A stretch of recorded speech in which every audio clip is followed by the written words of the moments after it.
Saudara Datuk Seri Zahid sebut tentang kemiskinan tega. Dan walaupun ada agensi-agensi lain, kementerian ini sangat penting, termasuk JAKUA, Kemas, untuk mendapat maklumat yang tepat dari kalangan yang dianggap kemiskinan tega.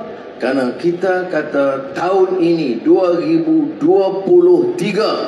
kita mesti noktahkan jumlah kemiskinan tega, termasuk di Negeri Sembilan ini. Maknanya ini ada orang kata tidak praktikal. Berapa jumlah? 130,000 keluarga. Sekarang ini sudah cecah 50-60% yang masuk, yang telah mendapat jumlah yang kita rasa melepaskan dia daripada kemiskinan tega. Jadi keseluruhan jentera kerajaan mestilah buat ke arah itu. Kalau tidak, kita hanya bincang high speed railway, ECRL, projek mega Twin Tower, Kota Baru, Putrajaya. Tapi yang miskin beli susu anak pun tak cukup, ya. Beli pakaian sekolah pun tak cukup wang. Itu yang kita berikan keutamaan, saudara. Dan saya percaya insya-Allah dengan sokongan dan Kementerian Kemajuan Desa dan Wilayah ini, kementerian yang sangat penting dan strategik yang dapat menyantuni rakyat majoriti orang Melayu untuk dibantu di mana yang perlu, termasuk kelompok-kelompok kecil miskin Cina, India, orang asli itu di pedalaman Sabah Sarawak.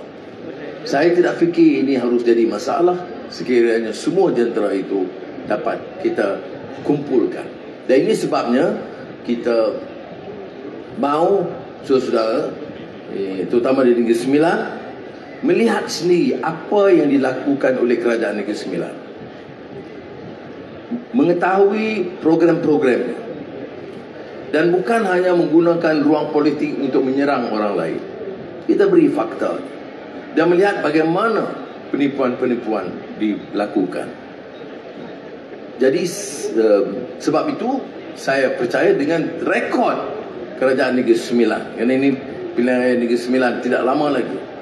Saya percaya kita akan tetap bagi sokongan kepada Pakatan Harapan dan Barisan Nasional di Negeri Sembilan supaya dapat meneruskan kerja ini. Dia kena tahu ini gabungan baru. Dia kadang-kadang ambil masa sikit. Dia geram lama dah lagi. Tak boleh macam tu. Kita ini, dia kalau maafkan ini kalau kata ada keikhlasan, ya. Bukan maafkan untuk orang benarkan orang ropak, dah. Bukan maafkan untuk dia fitnah kita, tidak. Dia maafkan ini untuk kita bawa kebaikan. Fa'aslahu baina akhawaikum itu untuk bawa kebaikan. Sebab itu disebut umpamanya dalam Al-Quran, bila dalam asbabun nuzul berlakunya kesalahan beberapa pengikut Nabi Muhammad SAW dalam perang Uhud kerana gila dengan ghanimah, hasil rampasan perang, maka turun ayat Quran, fabima rahmatin minallahi linta lahum walau kunta fazzan ghalidhal qalb lan faddu min hawlik fa'fu anhum wastaghfir lahum wasyawirhum fil amr fa idza azamta fatawakkal 'ala Allah innallaha yuhibbul mutawakkilin. Ini rahmat, kasih sayang. Fabima mana rahmat, kasih sayang itu penting. Allah menyebut, Rasulullah punya kasih sayang. Kemudian fa'fu anhum, maafkan mereka dengan syarat wastaghfir lahum, mereka beristighfar kepada Allah Subhanahu wa taala. Mana berunding sama kita. Termasuklah soal kursi. Berunding, ya, dikata wasyawirhum fil amr, berunding. Kemudian buat keputusan. Buat keputusan, kena ada keputusan. Dalam perundingan ni tak semua boleh setuju. Saya dalam jemaah menteri pun, Datuk Masan ada di belah kanan saya.